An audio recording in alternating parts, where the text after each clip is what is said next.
cut off at the other end. Okay, welcome to the last session. We're going to do Doppelity path integrals today, so that's going to be the last flavor of classical path integrals I'll tell you about. There'll be even something in there for the quantum people. It's all done via mapping through a quantum operator. Right, so there'll be a Fock space and creation annihilation operators, everything the quantum people like.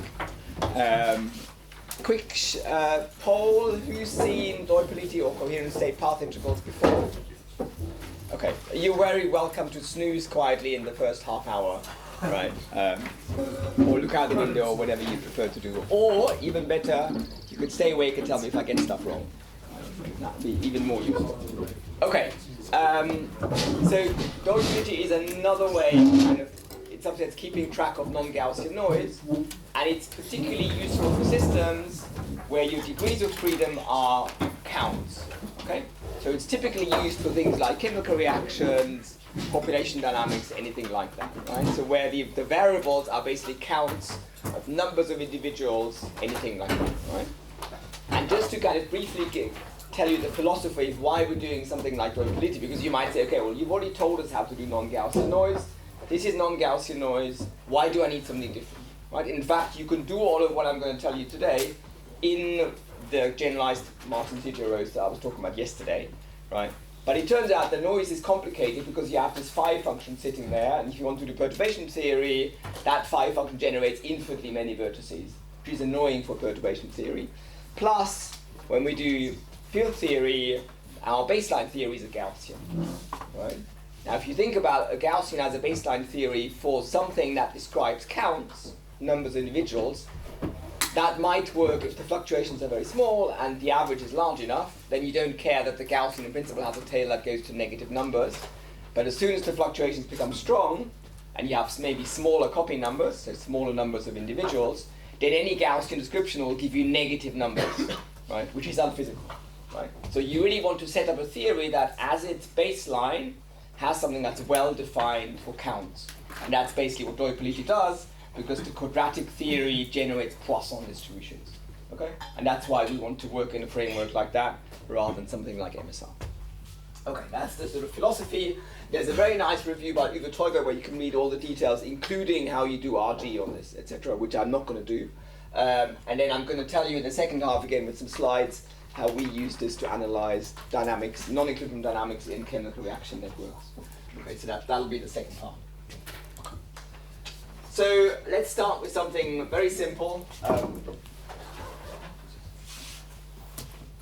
Let's look at a very simple reaction process where you have particles of one species, let's call that species A, and the reaction is just two particles of A can coagulate to one A.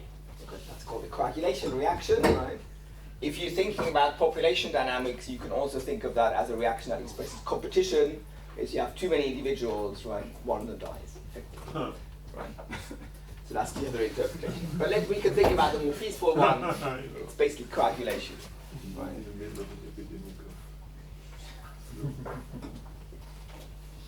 And this is a really simple system. It's just described by one parameter, which is how many A's have I got. I'm assuming the system has no spatial structure here. It's what the chemists call a well-mixed approximation, right? So I don't need to worry about how the A's are distributed. They're all kind of in one well-mixed region of space, okay? So how do we describe the dynamics of this if we're not thinking about path integrals to start with? Well, we can start from a master equation.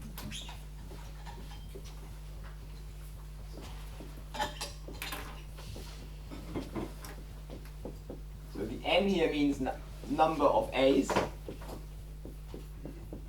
So how many particles have you got? And this clearly is a degree of freedom of the type I've described. It's an integer and it's not negative, right? So how does this master equation look? It's relatively straightforward to write down. So what we do is we write down what's called the propensity for the reaction. That's essentially just a glorified name for the dependence of the reaction rate on n.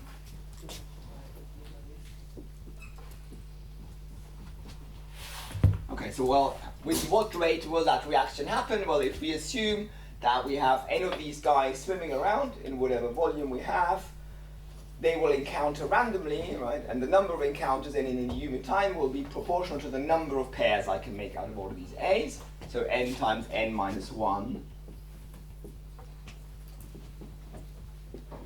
divided by 2. And then there'll be some rate at which the reaction actually happens once they get close enough to each other. Just to keep things simple, I'm going to call that prefactor 2k, and you see I do this so that the 2 here cancels. Okay, so 2k is the rate at which the reaction happens once these guys get close enough to each other. So if you were doing this in space, there will be some sort of reaction volume, and you assume that once these particles get within some distance of each other, they react, right? And that's all embedded in this k here. Okay. Peter? Yeah. There is a special structure? No. No. Everything here well mixed, so we're just describing everything by how many guys have we got, how many A's. Right? You can add spatial structure, so this you can make this into what's called a reaction diffusion model, and it's very simple. You basically then put compartments down, and you say, okay, they can react in one compartment, and apart from that, they can move from one compartment to the other. Okay, so we can do that later, but it's very simple extension. But for the moment, let's just deal with the simplest case. Okay, so what's the master equation? Well, basically the time derivative of P, and if you pick it, this should be an ordinary time derivative because n is discrete, never mind. So how do you get increase of probability of being in state n? Well, you have to start from n plus 1 in this case because you need to delete a particle, right? And the rate at which this happens is just the propensity, but in state n plus 1, so because you start with n plus 1 particles, you remove one.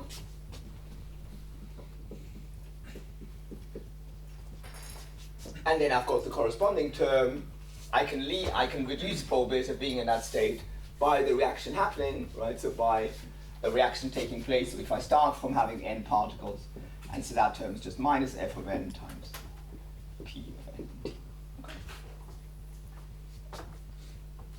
And of course, as you'd expect, if you sum this over all n, the terms on the right-hand side cancel in pairs, you get 0, you have probability concentration. Right? So all is good, that's a very simple Markov chain. There is quite a lot you could say about this, except you cannot actually solve the dynamics explicitly. Right? That doesn't really work.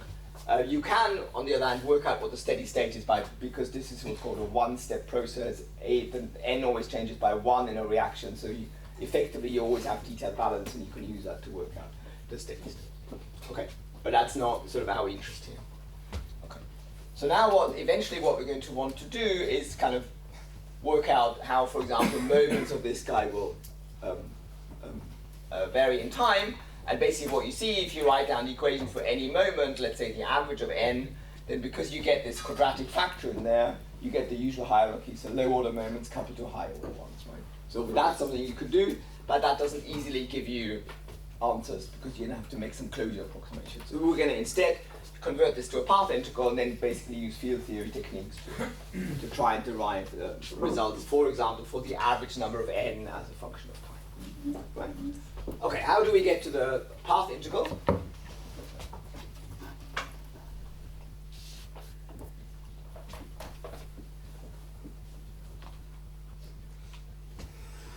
So the first step is you make this you convert it into a quantum Hamiltonian.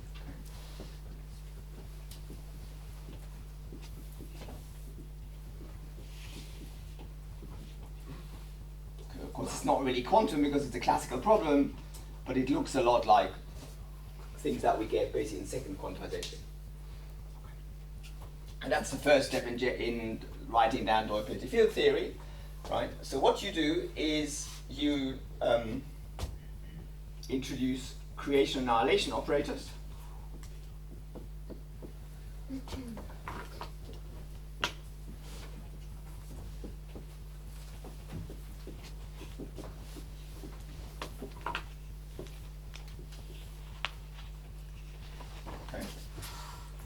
And you define states, so that's in some sense that these are states in a Fock space if you want, from the quantum mechanics point of view, by just defining a state with n particles in it, and you say that's the state where I've acted on the vacuum n times.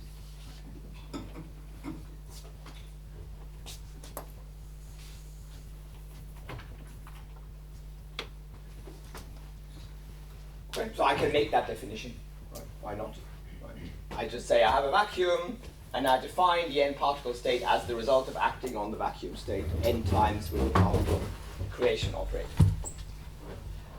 One thing I just want to point out that this thing is not normalized in the way you would normally do it in quantum mechanics. Okay? It's just a choice that's conventionally made.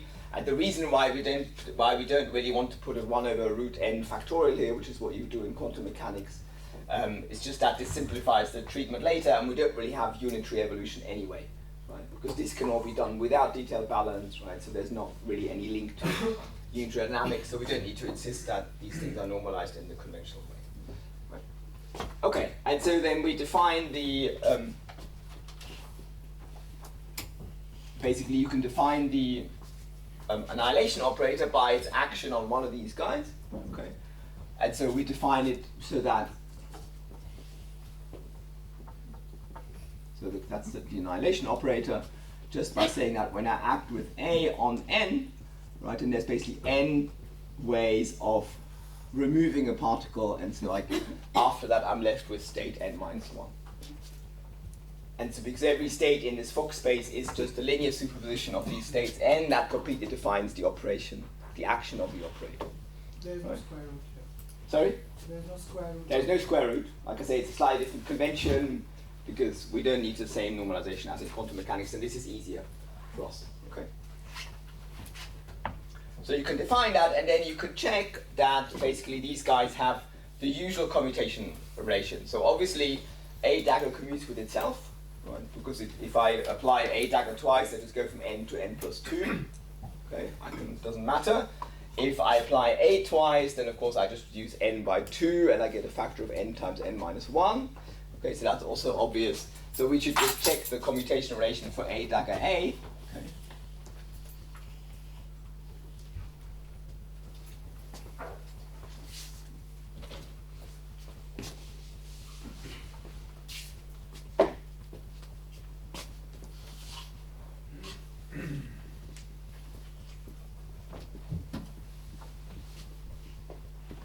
So if I act with A dagger A minus A dagger on the state n,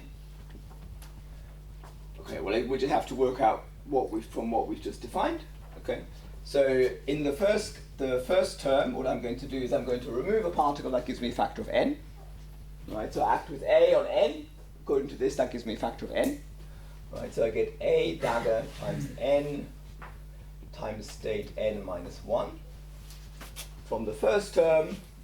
In the second term, I get minus A state n plus 1, because acting with A dagger on n by definition just gives me state n plus 1.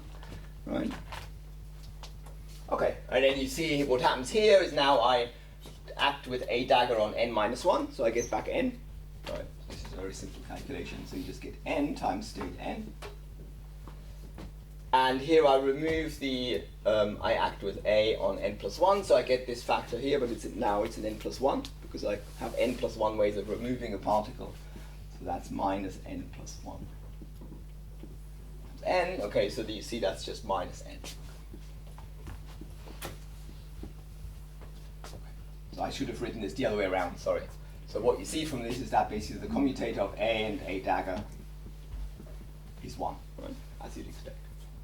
So these operators, if you define them in this way and you define the associated states, right, they behave exactly like the operators you used to in the quantum harmonic oscillator.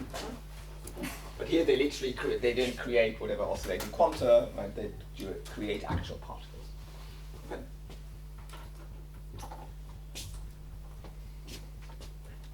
Okay, so this of course wouldn't be very useful if I couldn't then write this in some simple way. Okay, so now I need to define basically the equivalent of the wave vector, right? And of course the obvious way to do this, so we've now defined the annihilation operator, the creation operator has been defined here, right? So we need the wave function.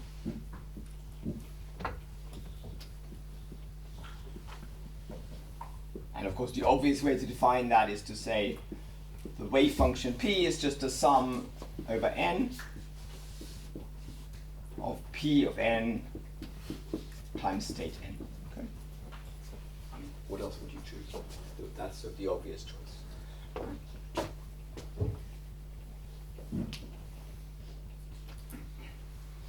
Okay, so now the next question is, can we find a nice quantum Hamiltonian that gives us its master operator? Okay. Yeah? This choice, again, not a criticism, just a question about this choice of the wave function, is that it's no longer normalized like a quantum wave function, right? Because we have a sum of p as 1 rather than sum p squared is 1. So will that affect our choice of Hamiltonian, or is that important? Yes. Basically, everything here, of course, is affected by the fact that the observables and everything is not quadratic in P, but is linear. Right. Okay. But I could still ask the question, what H gives me the right master equation? Okay. Right.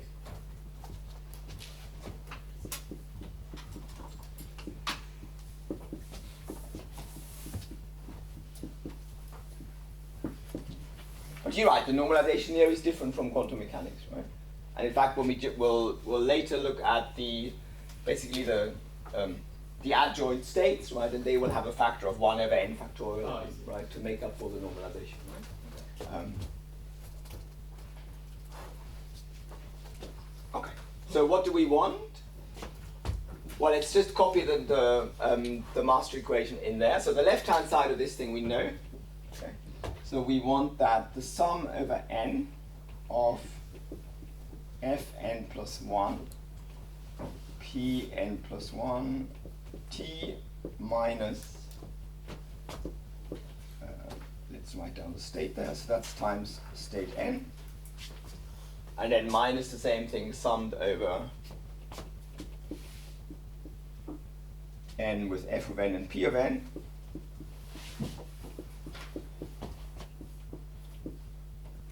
So we want that to be the sum over n, p of n, h of h applied to n. So I've just broken down the equation at the top into states and inserted the master equation on the left if I've not made a mistake. Okay, so well, how do I match these terms? Well, you can see this one's easy, right? Because basically, I just need, this is just, here I've got the same states n with the same weight, p n of t, right? So what the Hamiltonian needs to do is just give me the weighting f of n, right?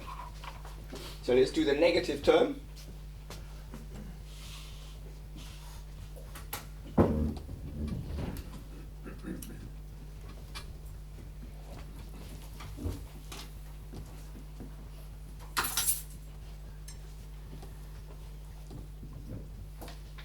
So how do I get that term? Well, basically, you see if I act with A on my state n, then I get a factor of n. Then I delete another particle, right? Then I get another factor of n minus 1, right? And then I recreate the particles because I need to land back in state n. Okay. So this is easily generated by, let's make sure we get the right factors. So minus k, a dagger, a dagger, a. Okay. So that's the negative contribution to the Hamiltonian, right? And you see that works, because if I, like I just said, if I act with the Hamiltonian on state n, right, this gives me the factor n times n minus 1, and then I recreate I bring the particle number. That would give me state n minus 2 after this, then I go back to n minus 1, then I go back up to n, right? So that's a term that doesn't change particle number, and these terms will typically turn up as the negative terms in the master equation, right? Because they're proportional to Pn, right? So you see that gives us the right answer. Okay. And then the question is, how do we do this one, right? And there the easiest thing to do is to shift the index. Okay.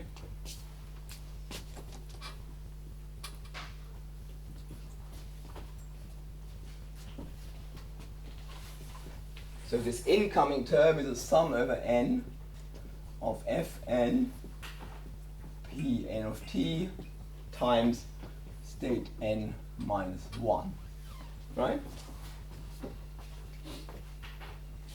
And so you see now what I want my Hamiltonian to do, I want H, or that contribution in the Hamiltonian, when I act on state n, I want it to give me f of n times n minus 1. Okay?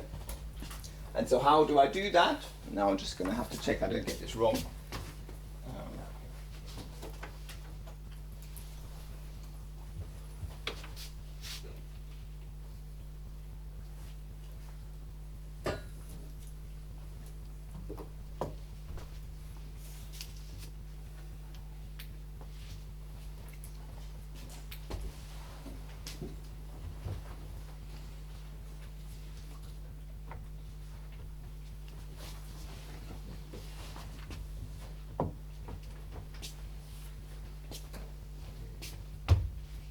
You could do what Vanna said this morning. You could be just grateful that no one's talking and you can look out the window. While I just check I'm not going to make a mistake here. Where did this go? And you could think of questions, that's also a good plan. Not too many. Yeah.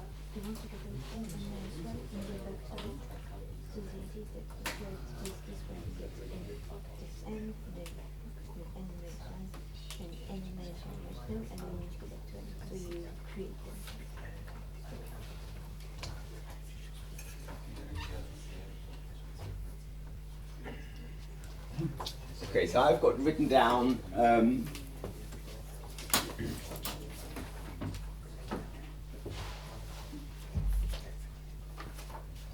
so that's generated by k times a dagger a. Let's see whether that works. So if I act with h on n, right? So if I take that operator, act with a k a dagger a on n, right? Then as before, applying the a once gives me a factor of n, and state n minus 1. Applying the a again gives me state n minus 2 with a combinatorial factor of n minus 1. Right, so I get k a dagger n times n minus 1 times applied to n minus 2, right? And then I've applied the a dagger to n minus 2, I get state n minus 1.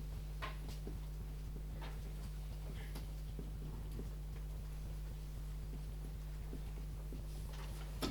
And you see that's exactly what I have here. That's my propensity function times state n minus 1. Okay? Yeah? Why is the state n minus 1? I mean, in the master equation you wrote down over there it's n. And, So what I've done in this term is I've just shifted the summation index. Okay, so I've just shifted n plus 1 to n here. Okay. And there's no problem with n equals 0 here, right, because this propensity vanishes anyway when n is low, right, particularly when n is 0. Right, so there's no problem with the boundary. Yeah? just one more question is it, I mean, here we're able to write down the propensity function in terms of our a dagger and a. Yeah. Is this possible in general or like? So I'll show you the general version in a second. Basically, in any sort of well-mixed system, right, so when you have, whatever, if you had 3 a's to make a, for example, right, then this combinatorial coefficient there would be n times n minus 1 times n minus 2 divided by 6, right? So as long as you always have that structure of basically asking how many pairs or triplets of particles can I form, right, then the action of these creation and annihilation operators always gives you exactly the right combinatorial, right? So I mean, you see that it's reliant on having that specific structure. Of course, you can do more general things, right? But for the moment, let's focus on this one. Okay, so therefore, our quantum Hamiltonian is, what did we say? K, obviously we have that as a prefactor. We have a dagger a minus a dagger a.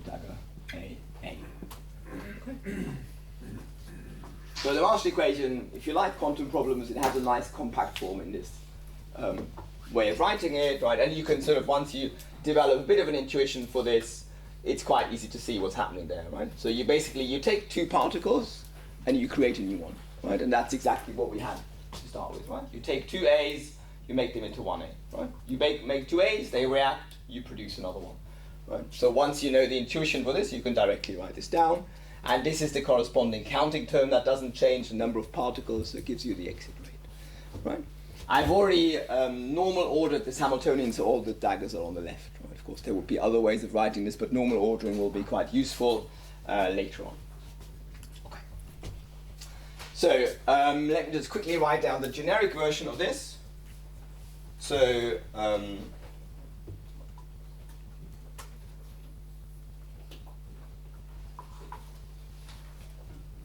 just need to make sure, let me double quickly check how I've chosen my indices. Yeah, okay.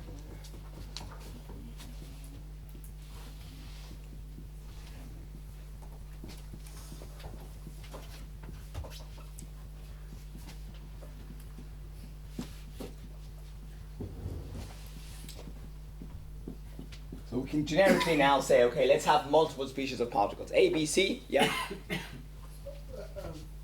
might be a stupid question, but does the Hermitian conjugate of H mean something like the back reaction that is from A to A plus A, something in that sense?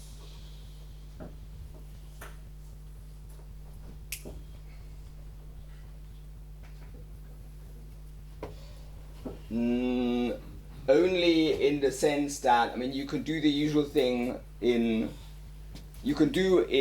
master equations what you do in quantum mechanics when you go from a Schrödinger to a Heisenberg picture, right? So you can go from evolution of a P to an evolution of observables, right? And then what happens is that the evolution of your observables is governed by H dagger, right? I'm not sure where that really helps in terms of the interpretation, right? That's exactly the same if you think of one of Werner's transition rate matrices. The observables are governed by the transpose of the transition matrix for the states, right? But I'm not sure where that adds much to the interpretation. Okay, so if we have a number of particle species, I'm going to call xi, so I labels the species. So for example, x1 could be A, x2 could be B, x3 could be C, right? And we have reactions I'm going to label by beta.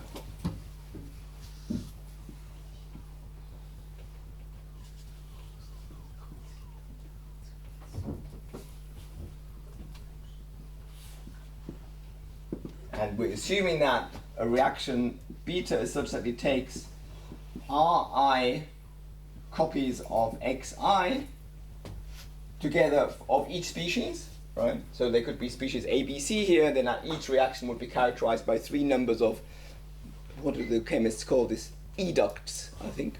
The chemists have educts and products. So what you put into the reaction, right?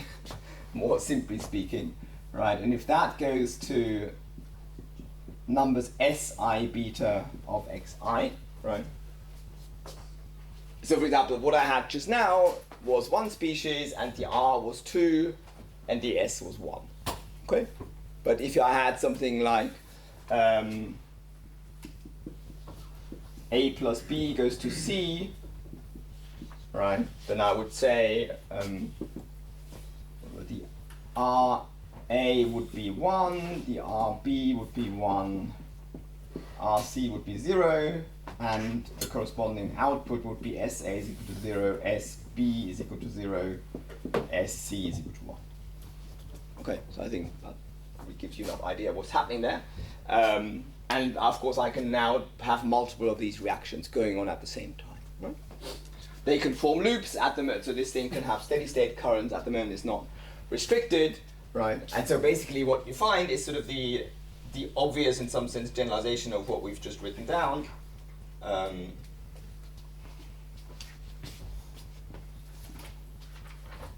So first of all, this H is a sum over the reactions.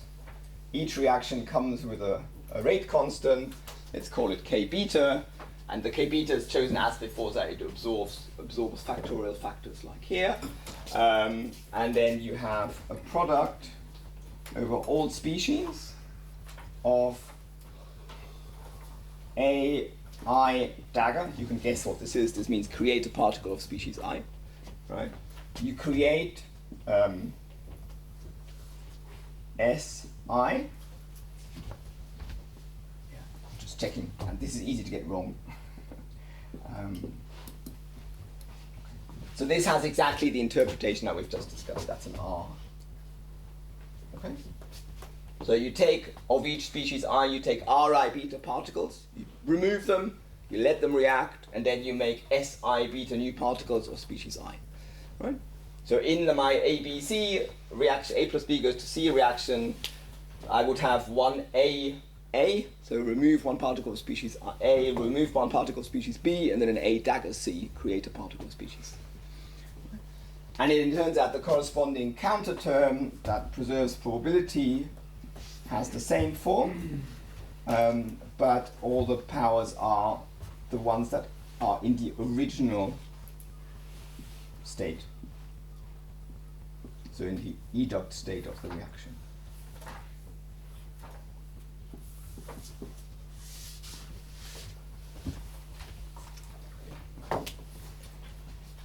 And there's a bracket missing there.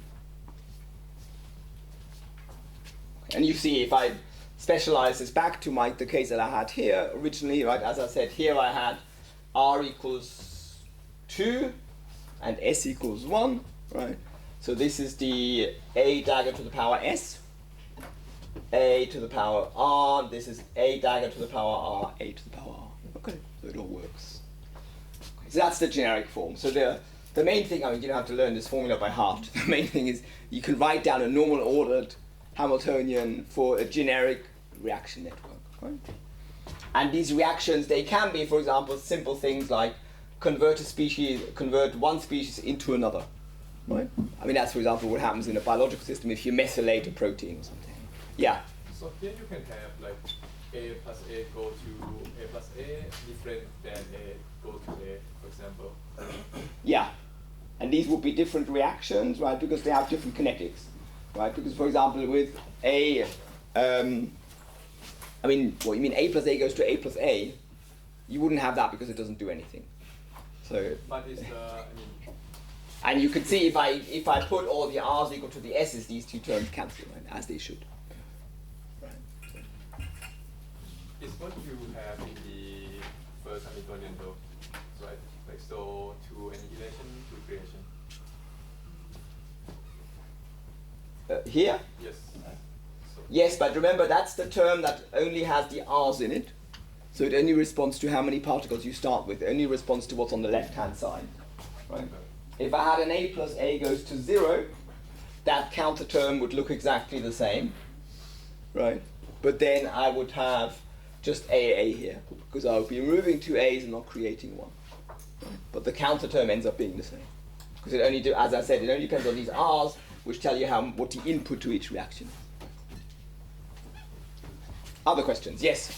So if you applicate beta cannot to an inversion of I.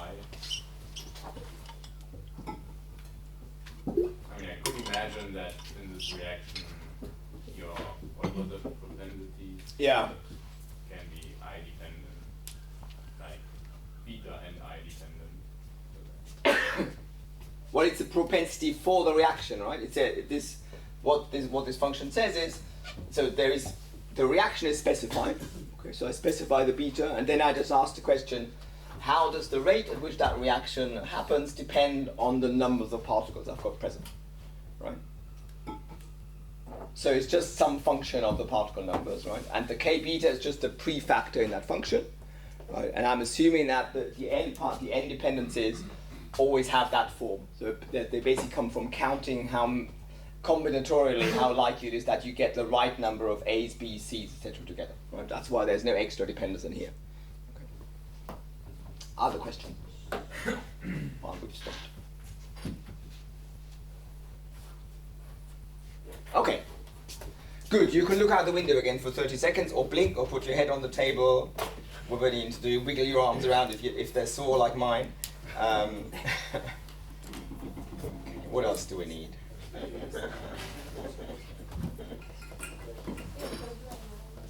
Okay, so one thing that's quite cute is that it's easy to write down Poisson distributions, and you can get a hint here why Poisson distributions are really natural within this sort of formalism, right? Because I get a Poisson distribution.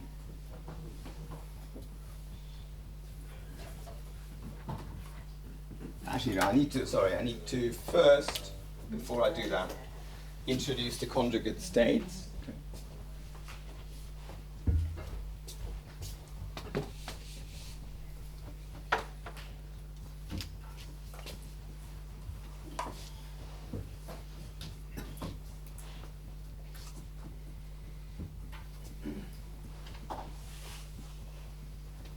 So these, as I already said earlier, they're defined as acting on the left with the a to the power n, but then with a 1 over n factorial. So that gives you then overall, given that we didn't put an n factorial here, gives you the correct normalization again from quantum mechanics. It's just in this case it's only on the bras and not the kets. Right? That just ends up being the convenient choice. Okay. And so with that choice, then you have all the usual relations. For example, n, the product of n and p, right, is just equal to p of n and t. Okay. Just by the usual quantum mechanical normalization, you can work out that the product of this with the n state on the right with the n ket is just 1, and with all the other kets it's 0. Right? And for example, if you want an average, what did I call this state?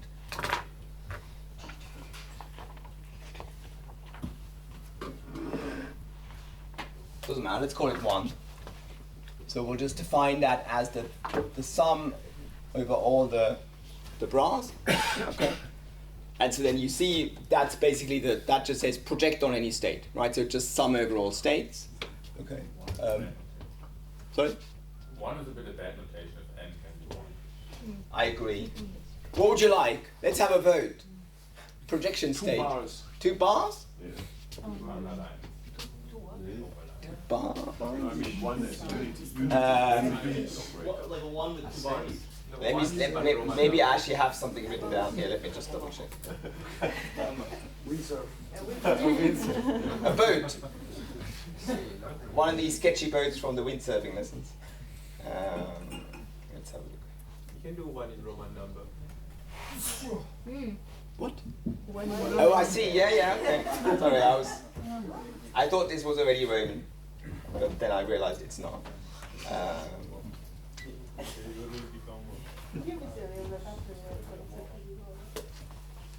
What did I use there? Okay. I had a boldface 1. Okay, let's go for the Roman 1. Why not? Okay. You'll be responsible if this goes wrong later. So if we define that projection state, then we have that the projection state applied to p, or p multiplied by that is equal to 1. That's the normalization, right? And if we want any average, right, of any operator, and the operators in this quantum mechanical context are diagonal, right? Then this is just sum over n, a of n, p of n, t. So here, because it's classical, right? The operators are diagonal matrices.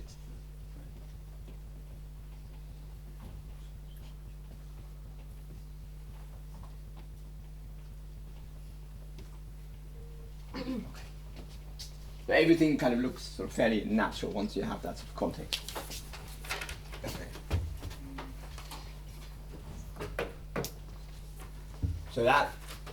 So I wrote that as kind of average of A at time t, right? So this thing is equal to average of A at time t. And so if you now take your imaginary time Schrödinger equation, if you want to think about this from a quantum point of view, then this average is just projection state e to the h t p0, where this is whatever state you want. Okay. That's your initial distribution. And in particular, you can generate Poisson initial states.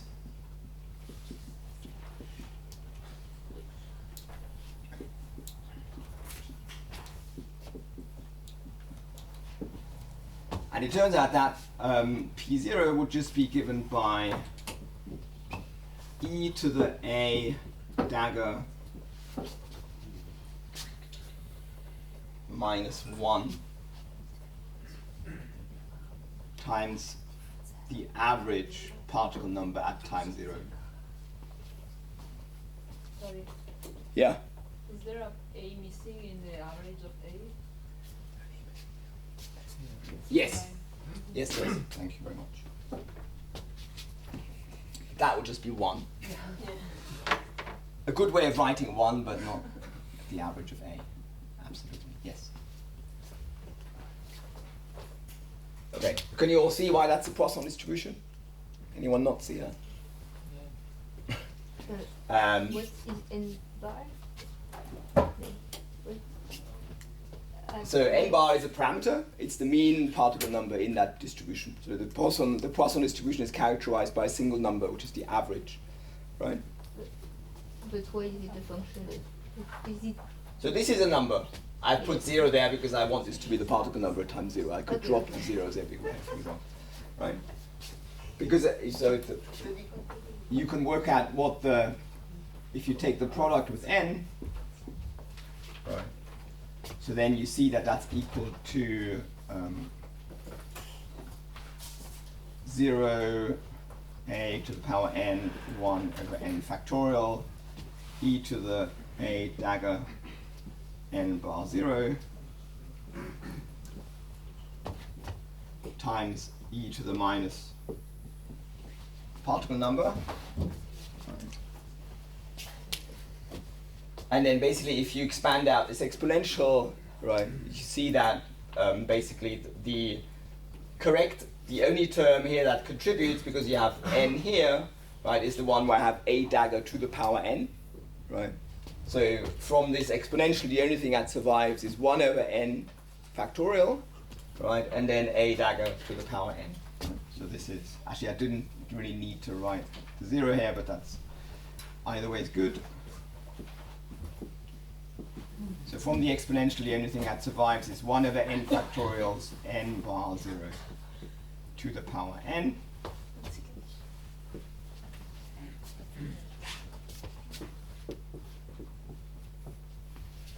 And then 0, a dagger n, 1 over n factorial, and I've left out the a dagger. So these these factors here, they just give me 1, right, by the quantum mechanical normalization. So I just get 1 over n factorial n bar 0 to the power n times e to the minus n bar. And that's the Poisson distribution. Okay. So the Poisson distribution has a nice simple form in this formalism. You just act on the vacuum with an exponential of creation operators. Okay. Sorry, this is maybe not the best location for that formula. Don't hurt your neck if you're looking in that direction too much. And I realize it's got kind of small, but that's a side calculation.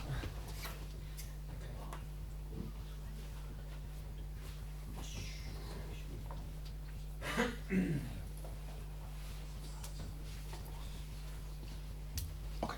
So far we've introduced the formalism, we know how to construct the quantum operator. Now there's the second step. How do you get to the path integral? Okay.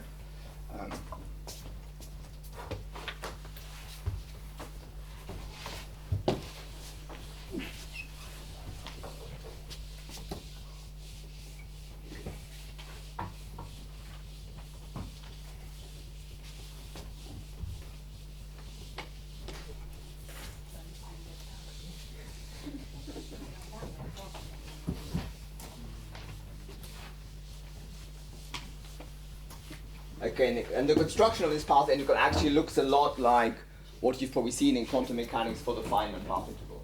Basically, what you do there is you insert lots of resolutions of identity.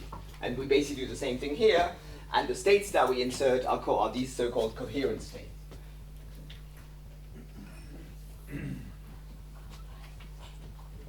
So these are eigenstates of the annihilation operator. And so they're defined so that A times coherent state psi is psi times that state. Okay, so it's an eigenvector with eigenvalue psi. Yeah? Just from this computation, you mean that n, so if you take the scalar product nm, for instance, it's like a delta function times some factorial n. So they are not like orthonormal. Which ones? nm, for instance, just the states. The bras and the kets? Yeah. They are. That's why here so the way I've normalized this, right? The bras and the kets are exactly orthonormal, Alright, okay. right? Because of the 1 over n factorial here, right? And so I've used that here by saying the things I've underlined with the squiggly lines here, they just give us a 1. Okay. Oh, okay, you define Yeah. Okay. So they are orthogonal. They're just not the usual sort of quantum mechanical adjoints of each other, right? Any more questions? I saw another hand. Well, yeah. Sorry? They're not the joints per se. Well, No, they are, exactly. yeah. Right. It's just this normalization is more convenient for us. Sorry. Yeah. Just the second last step of the This one? yeah, there's a summation over another index which is not 10. Right? I don't see a summation there. You expand the exponential. Yeah. So the exponential is an infinite series, but then you see every term in that exponential corresponds to creating a certain number of particles out of the vacuum. And then here but I'm deleting n. Okay. So the only way I get a non-zero overlap is if I create exactly n particles. Okay. So the only term from the exponential series that survives, I should have maybe written this down in more detail, is exactly that one that creates the right number of particles that I could then delete again. Okay. You can write down the exponential series in between, but then all the other ones are 0. Okay. Yeah? A dagger to the power of n. Should that be what? A dagger to the power of n. This one? Yeah. There's a very small n up there. I'm sorry, that is ridiculously small. You just have to believe me, it's there. How did the 1 over n factorial goes away? I mean the 1. So there are 2, and this one goes away from the usual by using the usual quantum mechanical commutation relations, right? So as I said, what follows from this definition, I didn't work out the calculation, is that n times m is delta nm. Right, so these guys are really normalized, and this is basically the end state, right? And then this one is the end state on the right. So the product is just 1. So that's the same calculation as this one. I haven't done it explicitly. It's the same as in quantum mechanics, basically. It follows from the commutation relations, right? Because you can just commute the A daggers around the A's, you get the factorial factor. Right? So it's the usual thing. Okay, so coherent states, we don't have a lot of time left.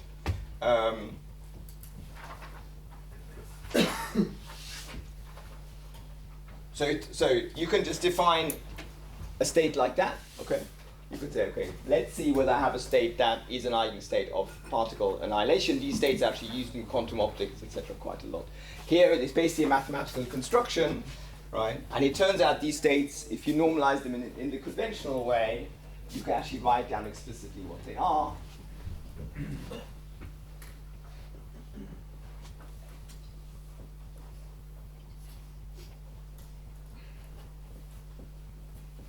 Let me just double check I've got this right. Dagger missing there. So that's something you could check. These coherent states, they're the same kind of in all different applications. This is the normalization. This psi is a complex number because this is not a Hermitian operator. So you can have complex eigenvalues, right? And these are normalized, okay, in the appropriate way. These are actually, what we do with these typically is we normalize them symmetrically. Okay? So it's then true that if you take the adjoint of this one, that you have a dagger on the left, on this one is gives you the conjugate of the eigenvalue.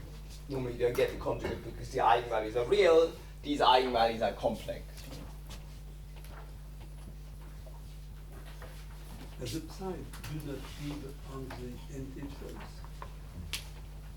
No, they're just generic Fock space vectors. Okay. It's different from previously. No, I mean they are linear superpositions of the n, right? Because if I expand out the exponential, right, I can convert this into a sum over my ket states. Okay. But the weights of these kets can be complex, right? And they will be if the psi is complex. Right? So it's just a summation of these n's with specific complex weights, yeah? And psi can be anything, or that is spectrum that we need to figure out? No, it's any, you can do this for any complex number. Okay. There's always a... Yeah, you could just check that if you take this and you act on it with the annihilation operator, it is an eigenvector. And this is just for normalization, right? So you just need to check that when you act on with the annihilation operator on this, you get a psi. It's a relatively simple exercise. And the eigenvalues are not in the unit case cos anything. No, this would, like I say, you can do this for any complex number. You can construct an eigenvector like that. Right? And so then the main thing that makes these guys interesting for constructing path integrals, okay, is this so-called resolution of identity, which is that you can get the unit operator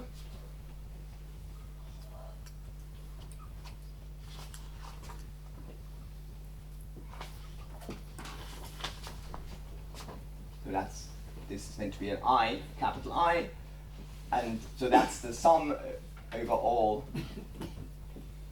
n of this, that's a projection on the whole space. Right. And you can get this by an integral over the real and the imaginary part of phi. So did I use phi there or psi? Okay, so here let me just keep using phi. It's the same variable as here. Bless you.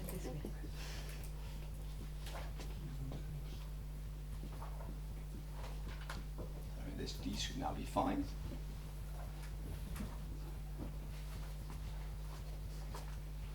And the bras for these are defined so they have the same normalization. Okay. So you have a bra state and or a Ket state and a bra state. Okay. So again, you can just do this integral. It's basically a two-dimensional Gaussian integral, right? So if you take these guys, you expand them out in the sort of Fock space ends, you find that only the diagonal terms survive, and they survive with amplitude 1. Again, nice exercise to do if you haven't seen coherent states before. So you can just try that. Okay, so how do we make a path integral now? Well, in the fairly obvious way, right? So exactly like Feynman. So for example, if we just look at the normalization now, what did we want for our projection state? Rho and I. So written out with a full solution, that's I e to the h t 0. Okay. And then what you do is you just break this into small time intervals and you insert a resolution of identity at every time step. Yeah? The coherent states are not orthonormal to each other. No, very good point. I should have said that. This is what's called an over-complete representation. Okay, so these don't they do have overlaps, right? And in fact, the scalar product of these is basically related to e to the whatever psi 1 times psi 2 with appropriate conjugation. That's a very good point. So that's an over-complete resolution of the identity.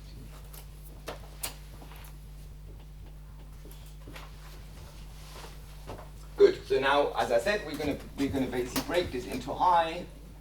Then we insert a factor of identity, e to the h delta t. Then you insert another identity at the end, and then here you have h delta t identity p0. In the second equality, you have there should be I on e to the th 0, or I e to the th p is 0. This no, one? No, sorry, I meant like what, on the line you just wrote. The second. Yeah? That should be a P0. That should be P0, thank you. That would be a very specific initial state where you have no particles, but you're right, it should be P0. Okay, and so now you can basically see what's going to happen. So I'm now going to skip a whole lot of stuff because I want to at least give you an idea of what we actually do with this, even though we only have half an hour. Okay, so if I have h of t here, right, and the h is normal ordered, right, then you see if I act with h to the right on one of these coherent states, it's just going to give me the factor phi, right?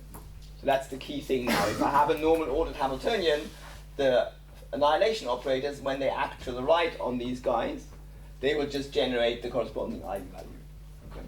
Similarly, the creation operators, I will use those to act on the left, right? And I will use this, sorry, that one, and I again get the corresponding eigenvalue. Right?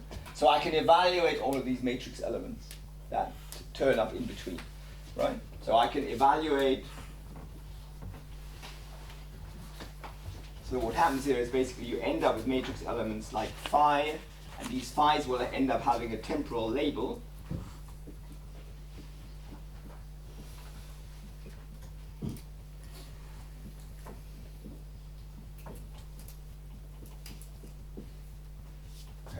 And so these ones, because of this normal ordering business, right, you can just evaluate them as a scalar, right? So these basically end up being h of phi, now we have to be careful, phi star at time tau plus delta t and phi at time tau. Okay. And so what I mean here is literally you take your formula where you had A daggers and A before, and you replace all the A daggers by phi star, and you replace all the A's by phi. Okay? And this follows from the fact that that these coherent states are eigenstates of the annihilation and the creation operator. Right? So that's why this is useful, right? Because now I can evaluate all the matrix elements like you do in the final path integrals, right? And you see that now, having done all of this, right, this whole thing will just be a big integral over phi's at every time point with the corresponding weights that come from the Hamiltonian, right? So in the end, this whole thing looks again like a big integral over d phi.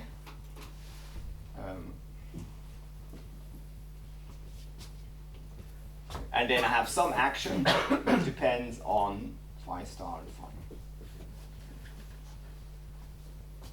So obviously I'm skipping that stuff here, as you can see.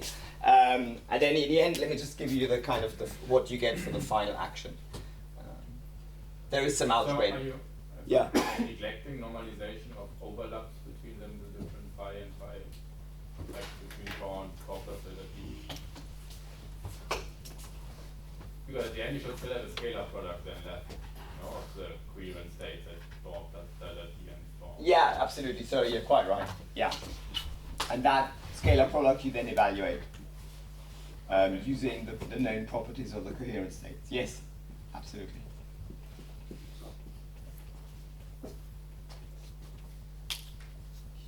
Exactly. So this is known. That's a known function of the parameters of these coherent states. So like I said, let me just see whether I can just skip to the end. 217.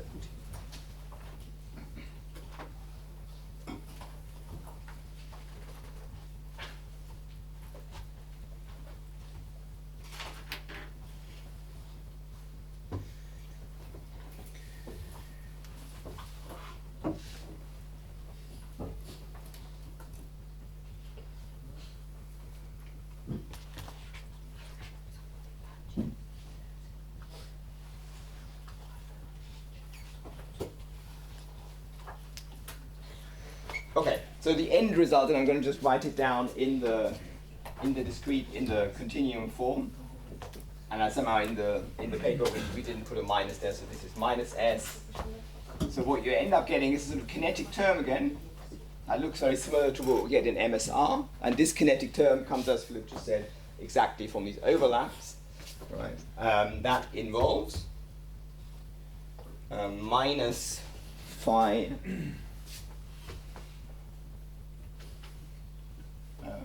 tilde times the time derivative of phi. Right? And like I say, this basically comes from these guys there. I'll explain why there's a phi tilde there in a second. Rather, this is essentially phi star, but not quite. Then we get the term from the Hamiltonian, which is basically h phi tilde phi. Right. With the appropriate time orderings, you have to remember that these guys are always one time step ahead from the other ones. That's important when you evaluate response functions. And I should really use a different time label there.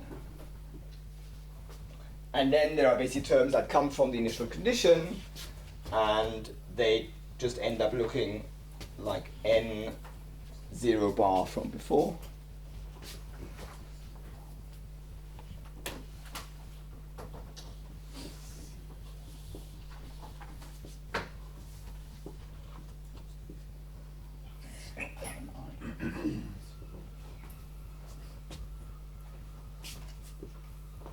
So that basically ends up being the initial condition term, and you can see that that looks exactly like what I had in my Poisson distribution here before, right? I have a creation operator multiplied by an average number. So this is for a Poisson initial condition, right? So if you look at this term, I have an n bar 0 here and a phi tilde, right? And that corresponds exactly to this e to the n bar 0 times a dagger, right?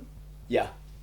Is this just for computational simplicity that you choose to have a path integral in the coherent states, or is there some deeper?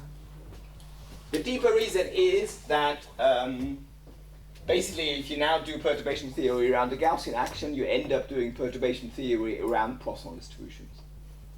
So this is what I said right at the beginning. It turns out, and this is again a simple calculation, it's also in the appendix of the paper, that if you have a quadratic action, all the count statistics are Poisson. Okay. Then you can work this out basically by taking averages of count operators like this. Okay. And that's the sort of big benefit, that you have something that looks sort of Gaussian at the level of the action, but if you look at the observables, so the actual counts, they have Poisson distributions. Yes, there was one question there, one question there, yeah? And one there. The last line is equal to what? This is this thing.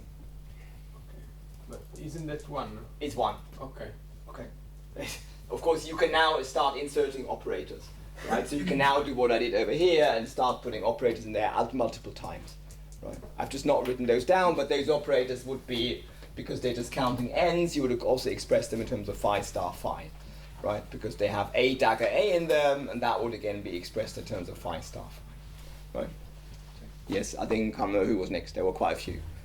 Just go in any order. I can't keep track. Okay? Yeah. Okay. Why is the initial condition inside the time integral? It shouldn't be. Okay. Very well spotted. Yes. Anything else? Maybe that was a multiple people. Yeah. I mean, sort of a repeat of my earlier question, but is it clear that all observables of interest can be written in terms of A? They can be written in terms of? A dagger and A. Well, in a classical context, everything you can measure about a system like that is captured by particle numbers. Okay. So any polynomial and therefore any power series of particle numbers can be written in terms of A dagger A. Okay. And then you can normal order it, right? So that can always be done. Okay. So that's what the action looks like. There's one, so there is a, this, you will notice that I put phi tilde here, not phi star. Okay. So there's something else happens. Yeah, sorry, Maggie. Sorry, wait. Sorry. Is the phi in your path integral the same as the non-script phi? You mean this one? Okay. So yes, sorry, actually I was changing my Greek letters. Oh, okay, okay. I shouldn't have done that. You're quite right. I didn't have consistent, and I should also put twiddles on there. Sorry? And have you defined tilde? Have I defined phi tilde? Yeah. I'm going to do that now. Oh, gotcha. Okay. So phi tilde is defined as phi star minus 1.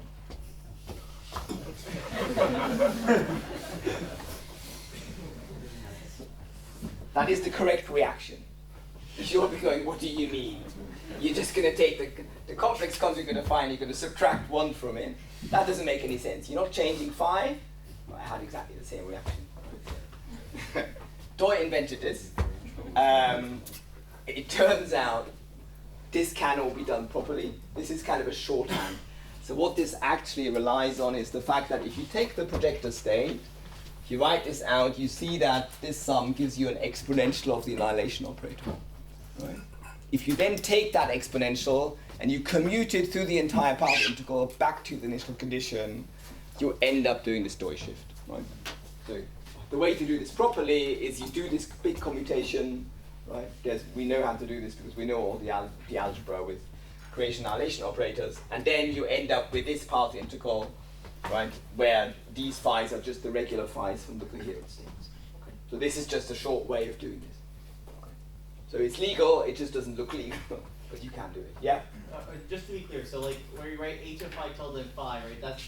That would be where phi star was previously. I just insert phi tilde. That's not like just saying rewrite h in terms of phi tilde. So what you do is, so when I've written a here, I mean take the original h, put phi star equal to 1 plus phi tilde, and that's the function I mean down here. Okay, so that's so not like treating each of the function. You're. No, so I could put a twiddle over there. It's just in terms of economy. I don't do that, but that's what I mean here. So this is after the Doi shift. What does the h look like? Okay. And the big advantage of this is that in equilibrium you could show that the averages of this phi tilde are 0. So this becomes analogous to the MSR x hat. Okay? Whereas this guy has an average of 1, right? The phi star. So that's why we do the Doi shift, basically. Yeah, you were right to laugh earlier. It looks ridiculous, but it can all be done properly, right? Like I say, you just have to do this commutation. Okay, I think I'll switch to the slides then because we don't have a lot of time. I want to at least give you a flavor, but at least you know. You should now recognize the action I'm going to write down on slide 3 or something. So while I do the technology, you can think of questions.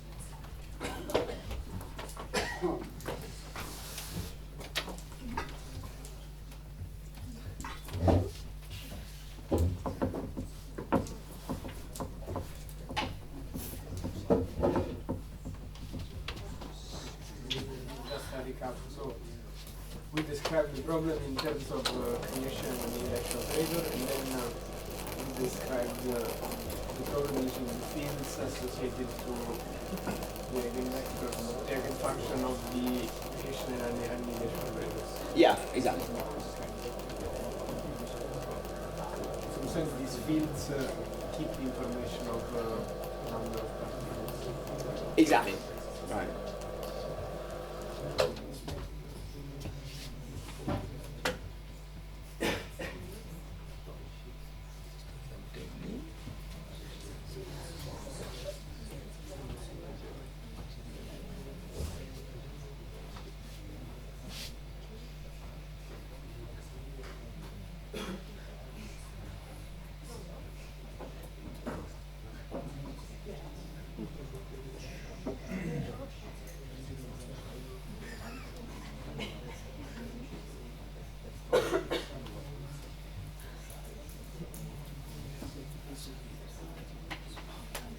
Okay. Just very briefly, so I hope this is visible. So I've talked about chemical reaction networks. There's actually a lot of stuff that you can cast in this framework. So I've said you can do diffusion as a chemical reaction where you move from one compartment to the next.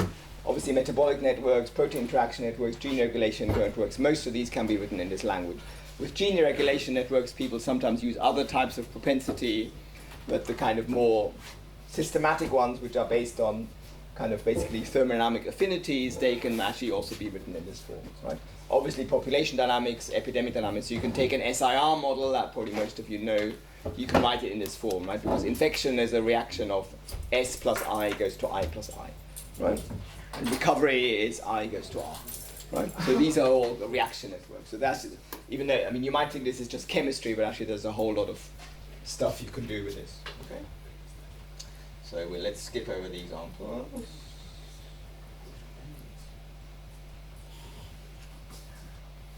Okay, so that's the coherent state path integral that we just talked about. Here's the kinetic term, right? Sorry, there's a sign change in the action here, so ignore that. This is what I called minus S before. There's your, and here we split the Hamiltonian into a quadratic part, which will be the baseline for the diagrammatics, and an interaction part, right? And here is the Hamiltonian, and this is what we had earlier, right? If you look at it, that should look exactly like what we had, right? But then what we do afterwards, we apply the Doi shift to this, so it will look slightly different, right? Here's some other reactions that have the obvious forms. So for example, creation of particles, it's just K1 A dagger, right? Very simple.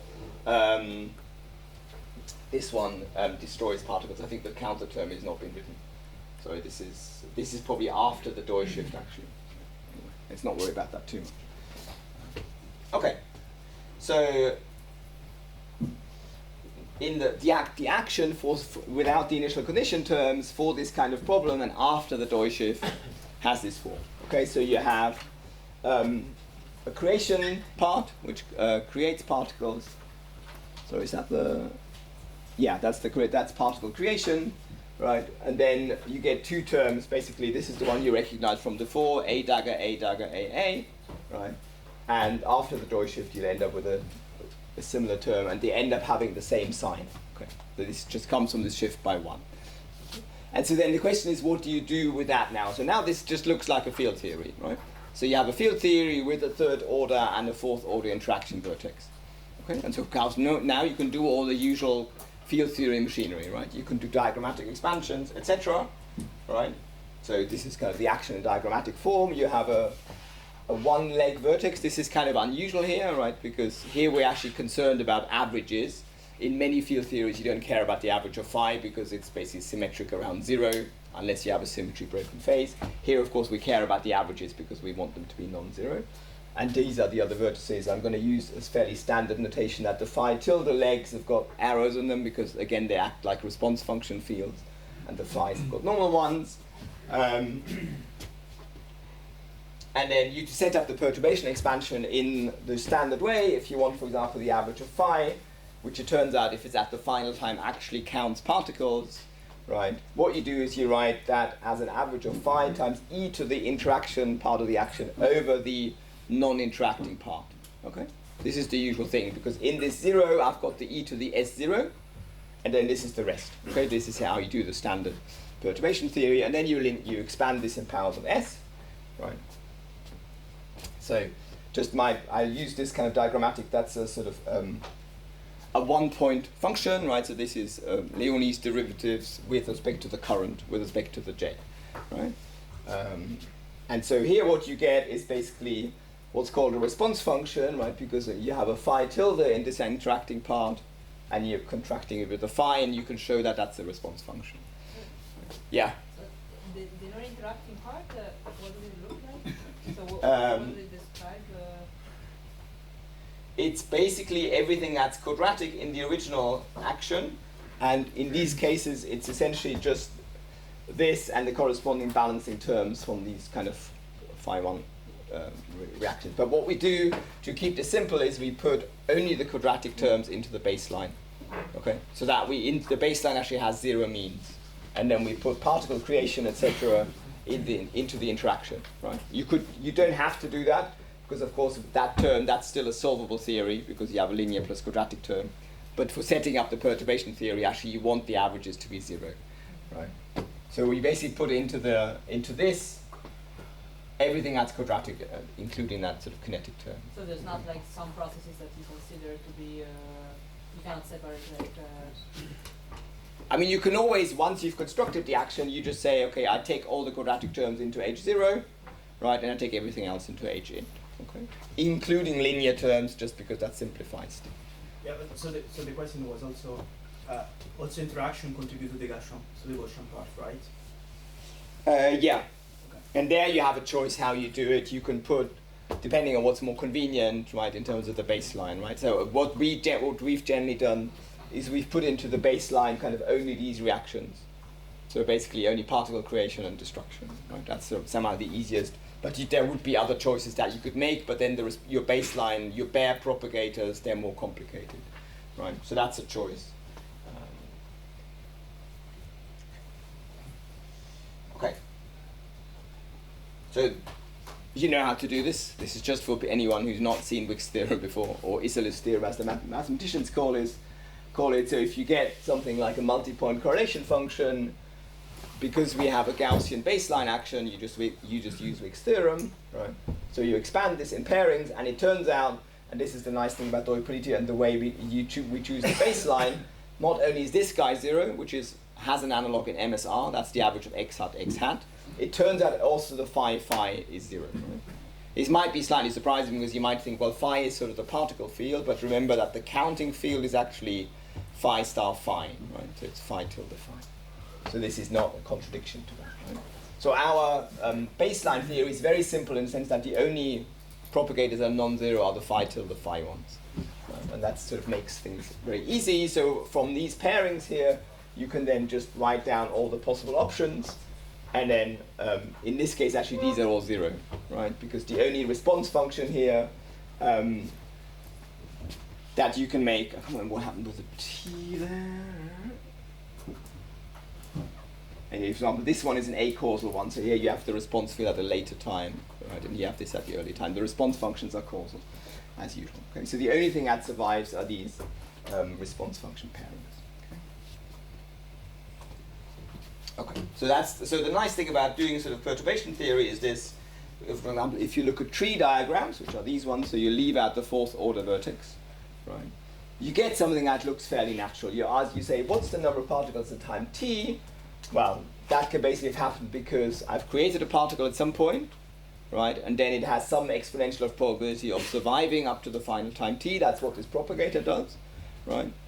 Or I can have created two particles and they can have reacted to one, right? And then again, that constant number of particles decays with time, right? And then there's basically you have a tree here of kind of chains of reactions, right? So this is fairly easy to interpret, and in these diagrams, time really goes from right to left.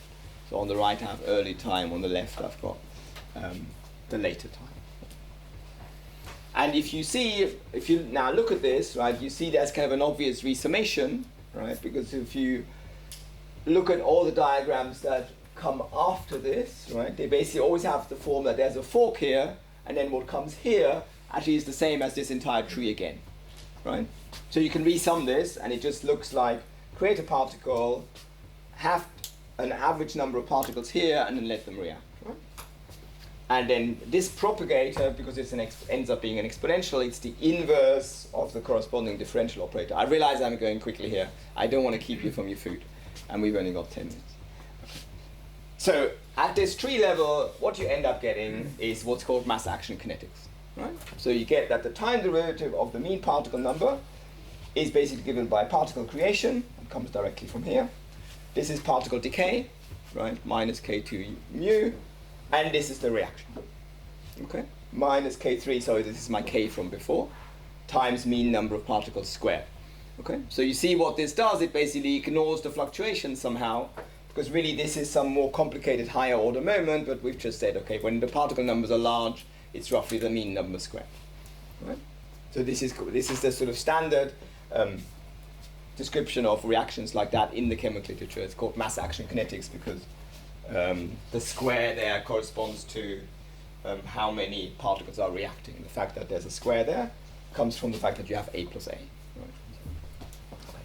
And so now what you can obviously do with field theory is you can try and work out the corrections to this. Okay. And so basically what we do, and this is exactly what Leonie told you about, we define vertex functions, right? Which are, for the field theorists, these are basically sums of one particle irreducible diagrams, right? From which you can then build the actual the correlators or endpoint functions by stringing them together with trees, right? In tree form. So these hashed things, they're basically one particle irreducible sums of more complicated chains of reactions. Right? So of course this you can again resum, right? And now you have to ask the question, what's this guy there? Right? That's now a more complicated function. Okay, this is a gamma 1, 2. You might remember this from this morning. Leonie also said, well, you have to differentiate with respect to phi or phi tilde. That's exactly what this is, right? Because it's got one phi tilde leg amputated and two phi legs also amputated, right? This is not the endpoint function, but the vertex function, right? So it's the derivative of the gamma rather than the w. Yeah. Usually, what we have in these diagrams is that they are usually divergent. Here we don't have any space. Okay, so there's no issue with UV divergence or something. These are all well defined. Okay.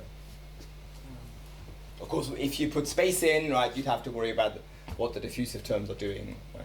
So then that would come up, but here at the moment it doesn't at all. What happens if it comes up? Let's discuss that later. We don't have enough time left. Okay. So here are the first few diagrams for this vertex function, right? So this is the bare vertex, right? That's what you start with, and then the next complicated thing you can do is you can include this 4-leg vertex, which you remember I had in my perturbation theory, right? So I can have 2 incoming legs, 2 outgoing phi tilde legs, then they meet again in this 3-point vertex, and then they go out to the front. Right? So you could think of this as very roughly as kind of reaction that didn't happen, right? So they meet, but they didn't react. Okay. That's not strictly true as an intuition, but it's quite good as at a hand waving level. Right? And so if you write this down, right, if you include only that term in the vertex function, right, then you see this is basically a propagator, an R0, a response function. That's another one, right? These are 2 incoming lines of mean particle numbers that gives you mu squared, and then it turns out the weight of this vertex is a K3 squared. Okay. So what you see here, and this comes out very naturally from the field theory, is that the corrections have got the form of a memory term, right?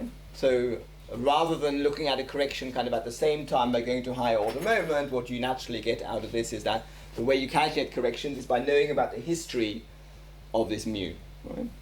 And now if you take a very sort of big jump and or a much broader context, we know that generally in a non-equilibrium statistical physics system, if we project from the full information onto a smaller set, which here is basically taking the full distribution of particle numbers and projecting onto the mean, then according to Zwanzig and Mori, we're going to get memory terms, right? And that's exactly what happens here, and here they turn up by the vertex functions, right?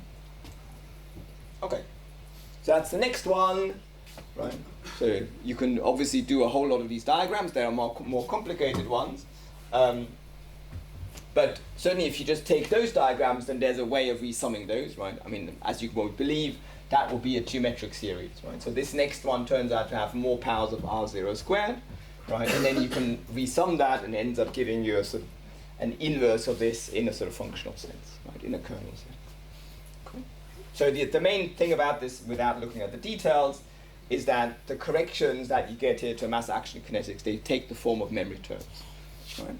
And this is sort of different basically from all the other approximation methods for these systems, which always try and work on one-time information, right? They try and derive approximate equations which are local in time, and what you get from the field theory is that's actually more natural to think of these corrections as coming from memory, right? And also intuitively, you can think of this guy as being some sort of effective delayed reaction rate, right? Because we had a mu squared before, and now we don't take just mu squared at this times, but mu squared at the earlier times, and we integrate over all times. Right? So we get memory. Okay. And then finally, what you can do is you can write down an equation for the response function, and then you can add the corrections to the response. And this is called a self-consistent resummation, right? So what you can basically do is into this equation, you can put what's called, well, basically not the bare, but the dressed propagator, right? So you can do the same thing with the dressed propagator. Then you derive a Dyson equation for this dressed propagator within the same approximation. So you look at the self-energy, and then you can do a similar resummation on that. Okay, so what you end up getting is a set of coupled equations for this mean particle number and this two-time quantity, which is the dressed response function. Right? It's two-time dependent because we generally have fixed initial conditions, and we don't wait for infinite time. We want to look at transients. Okay. So that's the sort of main result, kind of theoretically, right? That there is at least a relatively simple thing you can do in terms of resummation that gives you these coupled equations that basically take the form of reaction equations with memory, and the memory is determined self-consistently. Okay, so I'll just show you a few results. And basically the summary is it works pretty well.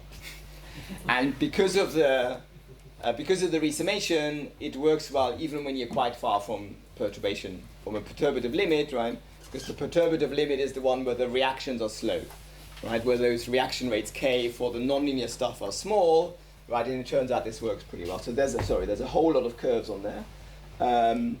So this is basically this model I had before. Now it has a back reaction as well. And you have particle creation annihilation. This is starting from a Poisson initial state.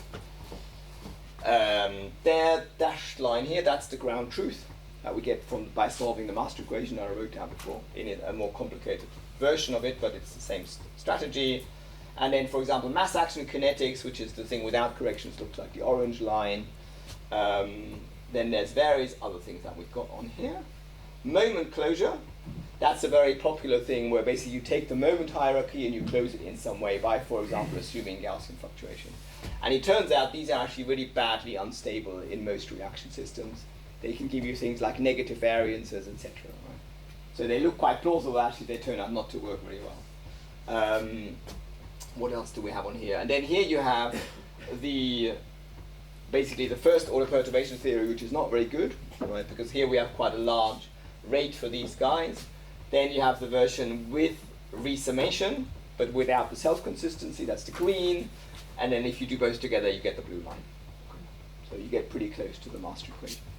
This is this is small copy numbers, right? And of course, all of these corrections are interesting when the copy numbers are small. If the copy number is 10 to the 6, then basically this curve will be identical to mass action kinetic, because the fluctuations disappear.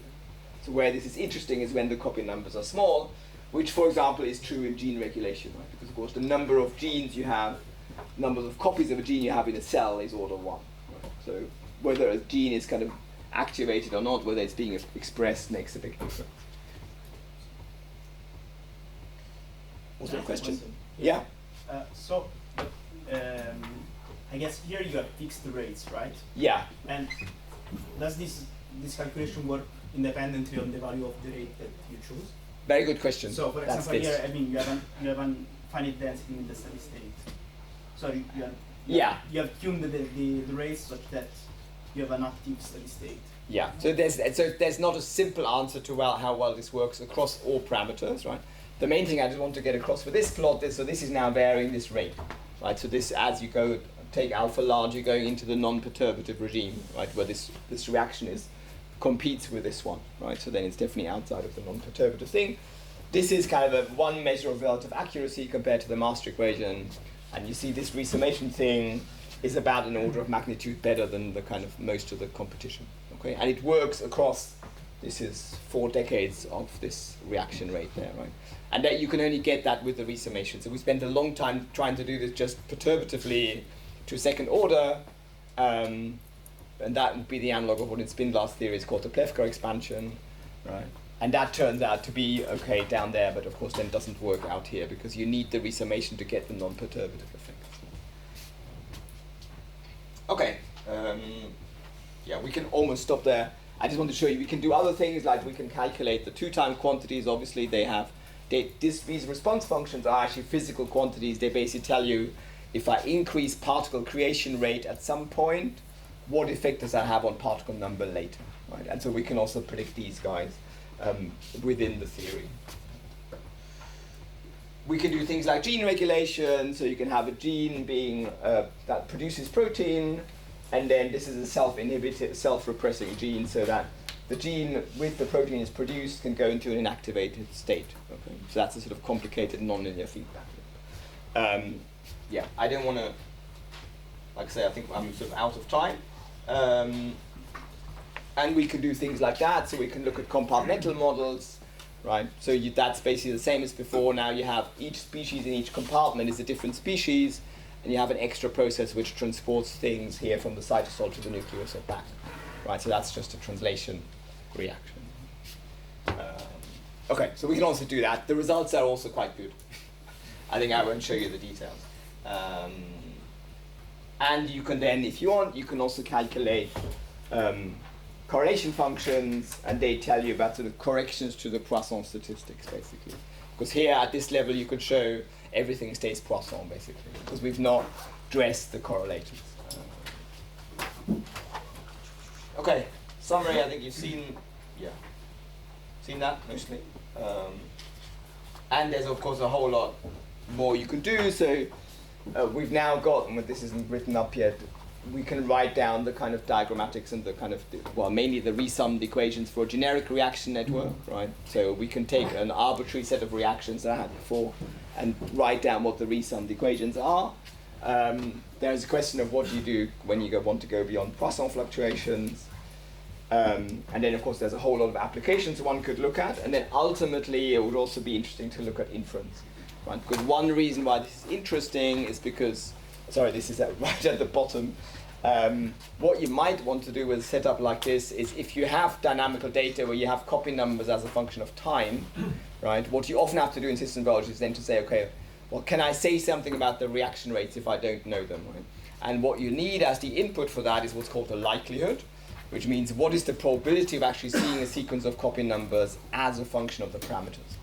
And that's actually, for a problem like this, is really hard to work out unless you basically you solve the master equation and you just project on the copy numbers. That's one way of doing it, but that's essentially impossible once you have more than a few species, because the state space grows exponentially, right? So this could also give you information on the likelihood. That's sort of what we're working on at the moment, so to convert these approximations into approximations for the likelihood function, which you can then put into an inference algorithm to infer these parameters.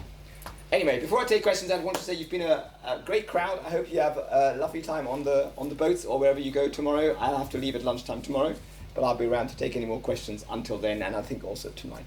Thank you very much.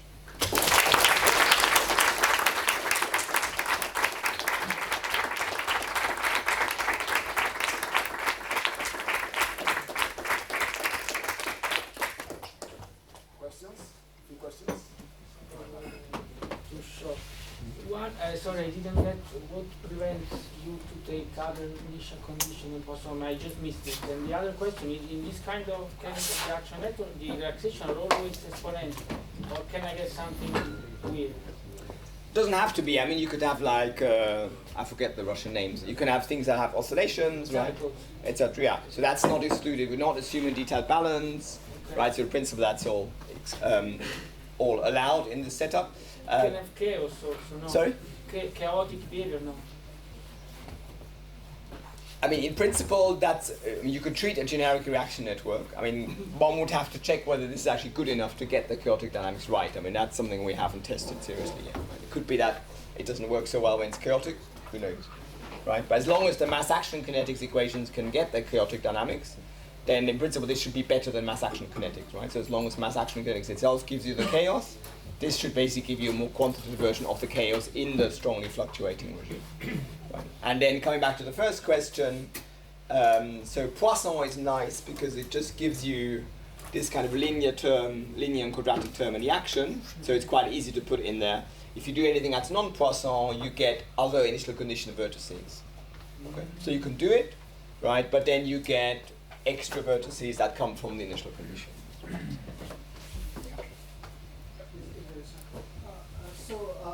In the perturbation, in the diagram that you were on, you saw that you have both 3 and 4 vertices, right? Yeah. So you have a term which is like phi tilde square, phi square, as well as a term which is like phi tilde square, phi. Yeah. Okay. In your phi. Yeah, and we saw that earlier when we constructed the Hamiltonian, right? There was one cubic term and one fourth order term. If you go think right back to my first example, it's probably behind the screen. No, it's not anymore. There was an A dagger AA, and there was an A dagger AA. And these basically give you the vertices in the action. And what do you mean by Best propagators? It's just the actual 2-point functions of the fourth interacting theory. That's the propagator. Yeah, I mean it's just to distinguish it from the bare propagator, which is in the non-interacting theory. Okay. Right. Yeah. Is it possible to deal with reaction rates that are themselves dependent on the state of the system? So instead of just a constant reaction rate, something independent. Okay, so let me give you the politician's answer. So what we can easily do is time-dependent reaction rates, and those go straight into the action. If you have reaction rates that depend in more complicated ways on the state of the system, then you basically have to go back and check, well, can I write this propensity, right? Because that's where it would end up, right? How do I express that again in terms of particle creation and annihilation operators, right? So as long as you can write it in that form, this whole thing goes through, but of course then even a reaction like A plus goes to A would be a higher order vertex, right? If you then have some other function of n in front of that, right? Because that gives you then some generic function of A dagger A again. Right? So in principle that's doable, but whether it's practicable is another question, right? I mean, this is relatively straightforward to do if these propensities have the sort of standard combinatorial form. In principle, you can do it for a relatively generic class of propensities. I mean, there could be a reaction that changes the pH, for example, in your whole system, right? And then things would become complicated. Yeah, I mean, you would then probably somehow do that by having H3O plus as a species or something, right? Okay. So to kind of represent that explicitly. I have questions. The approximation that you developed is a kind of one group set consistent approximation, I would say. Yeah. And it's really impressive that it works so well. I mean, in either case, sometimes they fade. So I wonder, what is the regime of, let's say, validity of accuracy? So when does it burn down? Is when there are very strong fluctuations, so you have, I don't know, regime in which the mu is close to, I don't know, 1, for example? Or not? So the data I showed you is already in that regime, so it still works decently there. But I don't think we have a satisfactory answer to understanding exactly what the regime of validity is. I mean, what we've been trying to do, but we've not succeeded, is to find, for example, some sort of mean field model that would have that as the exact mean field theory, basically. Right? That's where you imagine you have some large, suitably random reaction network or something. Right? So that's kind of an interesting open question, whether this is the exact theory for some appropriate mean field model. And that, I think, if we had that, that would certainly help us understand what the regime of validity is, because then you could sort of work backward from that. But we haven't found a way of constructing that mean field theory. But if you have any ideas, maybe you can borrow some experience from Lotka Volterra or something. Yeah, let's discuss over chocolate. Yeah. All right, We should so probably go to dinner. We have a question session later anyway, Yeah, don't we? exactly. Okay. So All right. let Thanks me again. Thank Peter for a great series of lecture. I hope you saw all the connection with all the other lectures. Of course, it's true also for the other lectures. Again, so thank you very much for. Thank you. So